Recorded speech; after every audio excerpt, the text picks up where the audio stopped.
Hey, good evening. This is the late night video of the Above Average Black Man. Come to talk about something that bothered me a lot when I was hearing conversations about in reaction to this really, I won't say innocuous, but very poignant in my opinion. Um, Mama's boys and daddy's girls. Now, the reason I make this statement is because every single time when people were talking about a man's position, how he's supposed to provide, how he's supposed to protect, how he's supposed to problem solve, and then you get into the reproduction of the of the relationship. It was always, you know, what the man's supposed to do, or if you're a leader, you gotta be a leader like my daddy and everything. But when it came to the woman's side about being a nurturer, about um, being a caretaker, about being loving and caring to not only their future children, the future offspring, but the man himself, it was always ill. I don't need that. Why you want a mama? It bothered the hell out of me. It bothered the hell out of me because when we're talking about a relationship, we are looking for traits in our partner that remind us of the love and care that we got from our parents. If you did come from a two-parent home, that would mean you will find traits similar to those who took care of you in your adolescent age. So it bothered me to the point to where females would understand the role of the man because of what their mama would say, but would deny. Yes, ma'am. You are, or are you? Okay. Oh, getting back to what I was saying. Sorry for the interruption.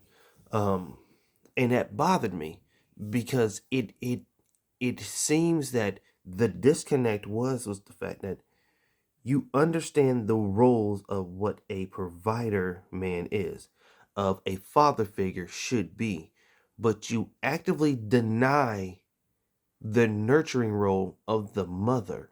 And yet a lot of you says I can be this submissive female, this submissive woman to the right man, which makes utterly no freaking sense at all. If you don't understand the roles of a mother. So why do I say daddy's girls versus mama's boys? It's very simple. When you are young, the nurturing role of the parents is to show two different sides of love and care. When you're the mother, you're supposed to understand unconditional love and giving. And if you're the father, you're supposed to understand protection, provision, and providing. But also within those two, you should understand structure. Also, how to cooperate between one another. And in the beginning, it's okay for the young males to cling to their mother and get all the love and attention and encouragement from them. And from the daddy to understand, for the little girl, to understand what it is to be protected, what it is to be loved by a man in a healthy way. But it seems that that ideal has been taken to its most toxic extreme. Now, I am not one to believe that most black people, majority of black people, didn't grow up in a two-parent home. I'm more of a 60-40 type of dude. Okay, was it completely 50-50? No, but I'm more of a 60-40. And I do include co-parenting. I do include co-parenting. If they may not have been in the house together, but they did have a cooperative relationship between one another to where you understood the balance, good or bad. So I'm not going to be the one that says most black kids grew without a father in the home. I don't believe it. I'm not going to believe it. And here's why. Data has already proven, beyond a shadow of a doubt, that 80%, over 80% of fathers in the home are black men, regardless of how we all believe, how all men believe that the father should be in the home. The data has shown that the active fathers in the home are majority black men. And whether our counterparts, black women, believe it or not, that is a moot point. The data has already been out there. The data is out there. They can go see it for themselves and they can deal with their own biases. That's on them. But the data is there. So for me to fully believe that every black child, especially black male, has never had a father in the home, that is a lie, and I'm not going to be a part of that. I'm not going to accept that. The most I can say is 60-40. Continuing on. Another reason for this is that I believe that the father's role has been taken to the extreme, is that there are fathers who grew up in the Gen X and the Boomer generation that did too good of a job, I should say, teaching their young daughters to be independent. And there's nothing wrong with independence, but I think we missed the mark as fathers about interdependence, how to coexist and cooperate with one another and be in a very mature and very sensible manner. And even though the father is supposed to be the best example of what the man in their young daughter's life should be, I think it's even more important now that we understand the interplay in relationships between man and woman. And I don't think that's ever been discussed in a healthy manner or in any manner at all. It's just been like, if you grew up in a two-parent home, you would understand this. No. In modern times, there's too much information out here, too many people's opinion, and it does not seem that a good, cohesive ideology or standard has been set. But continuing on, at some point in time between what I believe is infant to adolescent, it is okay to love on your kids, to kiss their boo-boos, to tell them no, and give them discipline in varying degrees. But as soon as they get to that pre-teenage, roughly around 7 or 8, when you start to see their personalities develop, that's when the switch should have occurred. And this is where young men should be whisked off with their daddies, and young women should be whisked off with their moms, so they can understand the interplay about manhood and womanhood. But the problem is now we're teaching both the male and the female how to be productive adults, but not the interplay in between them, how to coexist, how to cooperate with one another.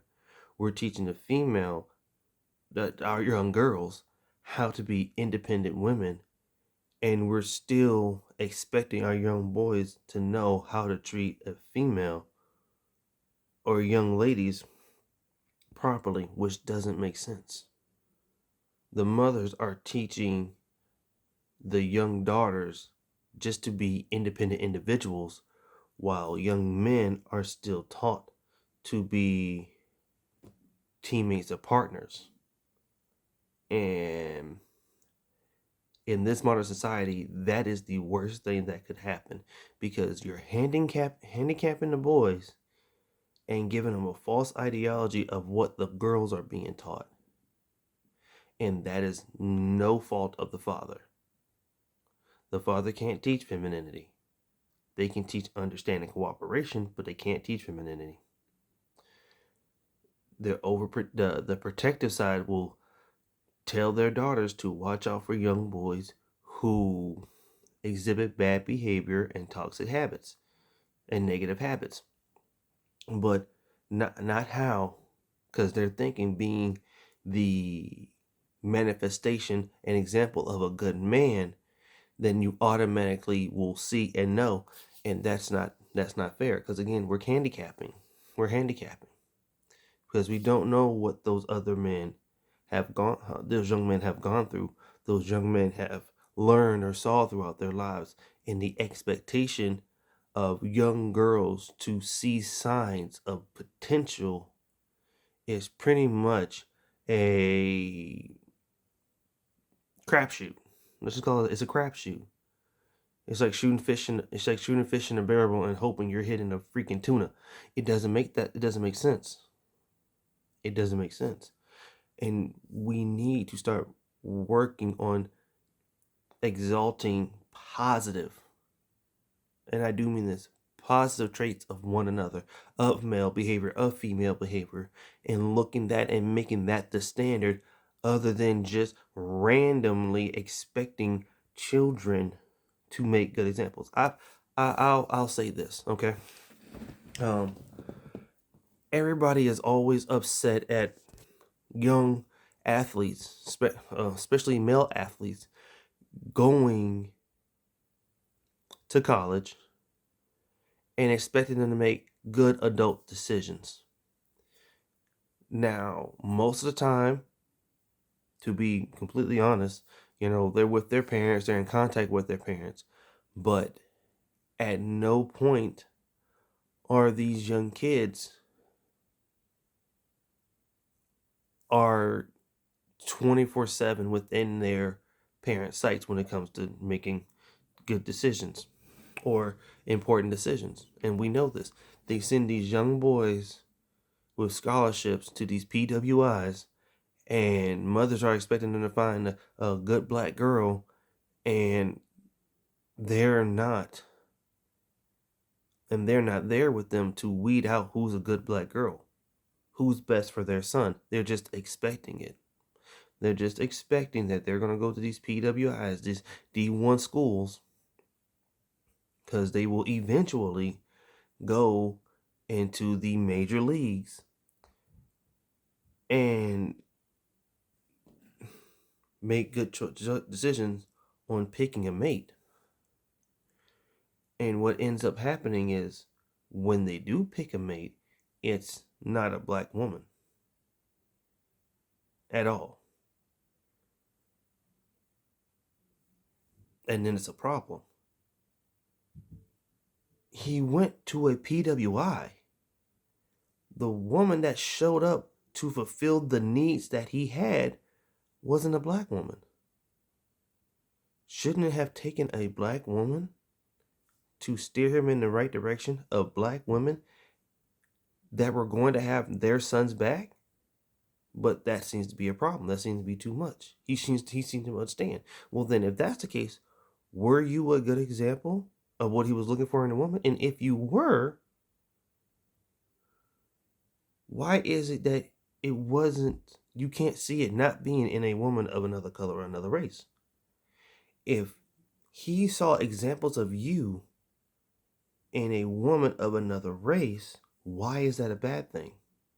If you taught him how to find good women. I mean, that's just,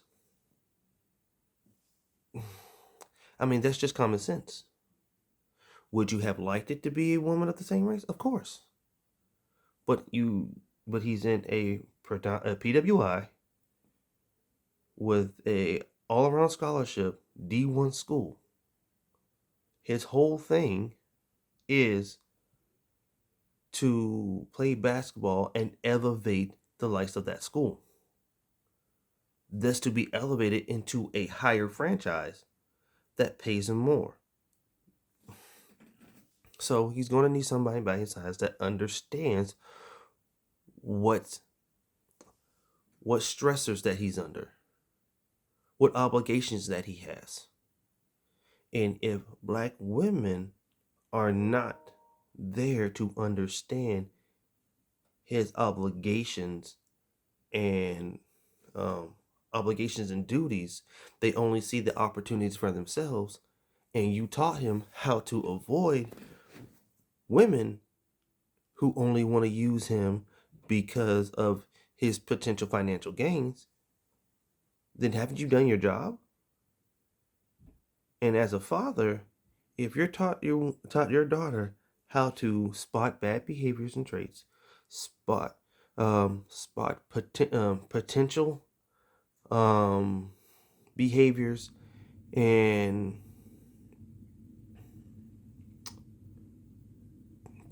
traits that are positive in a male, and they couldn't find it in a black male, but they all exude what you were showing as the example, shouldn't you be happy? I'm just saying. But I think it hits females harder because they think they did something wrong. No, you did what you were supposed to. The examples of the women that look like you are not the example that you showed. He saw that in women that didn't look like you. That's not self-hate, it's just following what you were taught. So I think what would best help us as a community is stop teaching one another how to spot red flags. I'm not saying that's bad, but I'm saying is that seems to be what all we do. Is that we always want to spot the red flags in our potential mates. Thus, we protect ourselves instead of teaching teaching and uplifting a better standard for one of us. How to notice somebody and their good traits. For women, this is like I was dating potential. Were you dating potential, or were you dating an image in your mind and you were potentially finding someone to fit that narrative?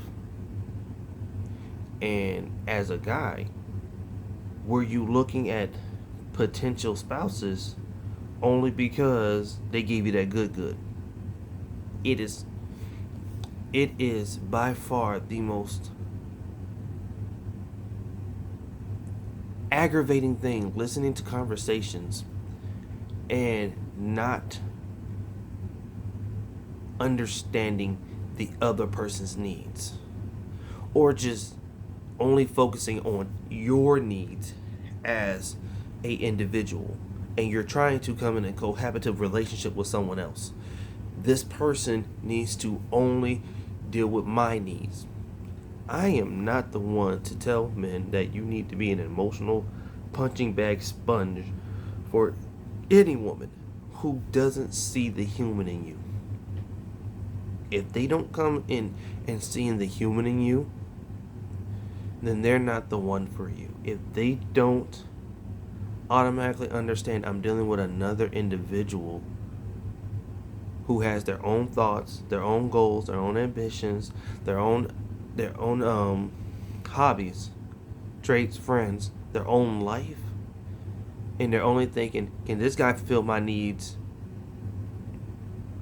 Then that is not the spouse for you. That is not the person for you, and you should just back away. Same thing for a female. If he only sees you as a quick lick, a hit it and quit it, and you yourself have said, look, I'm looking for a potential life partner, someone that I can spend the rest of my life with. You got to actually mean that shit. That you're actually meaning to spend the rest of your life. That means the good and the bad. And you also got to mean that means his good and his bad. It's only when you fully understand that type of thing that we would start having better conversations about love, romance, and marriage. Living one's life together. Only when we can see each other as human and not that genital, what have you done for me lately, or what can you do for me today. And it starts with the way we are parenting our kids. We have to stop teaching them to be adults, individual adults in the world. We also got to make this have interplay in relationships, and we have to do a better job in that. And it starts when they're young. Like I said, mama's boys need all that love and attention and a surety that you see the best in them. And daddy's girls need to know that there's always a male figure that's going to protect them and love them. But then you have to do the switch. And young men need to learn how to be young men, how to detect dangers, how to properly protect and assess situations, while young girls need to understand that they don't have to be loud. They don't have to be loud always. I will say this. Being loud was never the problem. It's the continuation, the constant noise, the consistency of being loud because you always feel like you're not being heard. Being loud is a tool. And just like how violence is the last resort, being loud should be the last resort. Being firm, being feminine, knowing when to be quiet, knowing when to not. Situational awareness, just like the young man, just like with the men. It is not always being the loudest voice in the room. It's having a loud presence without saying a word. And a lot of women get that confused, or they understand part of it from the videos that I've seen. A lot of women understand it, but to a certain degree, and it's always as a way of manipulation when it shouldn't be. But again, it's okay to grow up being a daddy's girl and a mama's boy, but there comes a time when you need to switch, and boys need to be with their daddies to become men, and girls need to go with their moms to become women. But they don't need to grow up being individuals while being individuals, and one consistently thinking of being an individual while the other has to learn that potentially they're going to be in a relationship and they have to be part of a group. It doesn't work that way. But yeah, that's my thoughts on that. And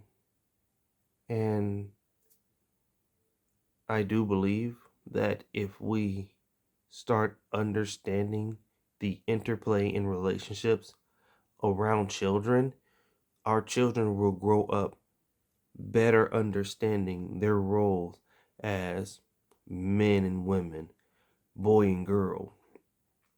And when they get into a relationship, boyfriend and girlfriend, I was like, but boyfriend and girlfriend, wife, husband, mother, father, they won't be as hesitant in wanting to please their husband, and men won't be as skittish as treating their wives.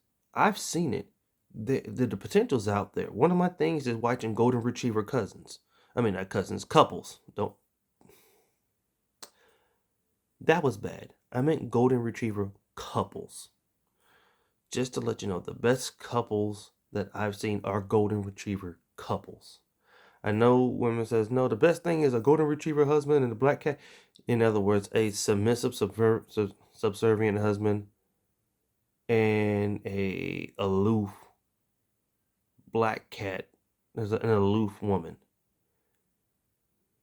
No, no, no.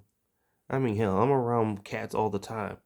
Now, I can understand a situation where a guy is just out doing something. You know, like a dog. I can understand just doing something, minding their business, and a cat just doing whatever they want. But if those couples are ever going to work out, you have to understand that if that man is out doing his business, note it's for the good of the family. And if you just want to be aloof and just do your little projects, that's fully understandable. That's fully understandable. But in the context of most times I hear women, is be the individual in the couple and let that man just sniff all over you, be all over you, do so much to make you feel good, and that's bothersome to me. I like the couples that really really love each other and get each other. golden retriever couples. Those are the ones that I like. Because if one's always aloof and one's always vying for that attention and that pat on the head, that is bothersome. That is bothersome. That's an attachment problem. It's always good to be a help to your spouse. But if it's only one-sided, then that's a problem. But like I said, if we learn the roles of being a daddy's girl and a mama's boy, we wouldn't have negative mindsets anymore about it. Because there's already a positive mindset when it comes to being a daddy's girl up forever, and it is the problem is that when it's taken to the extreme.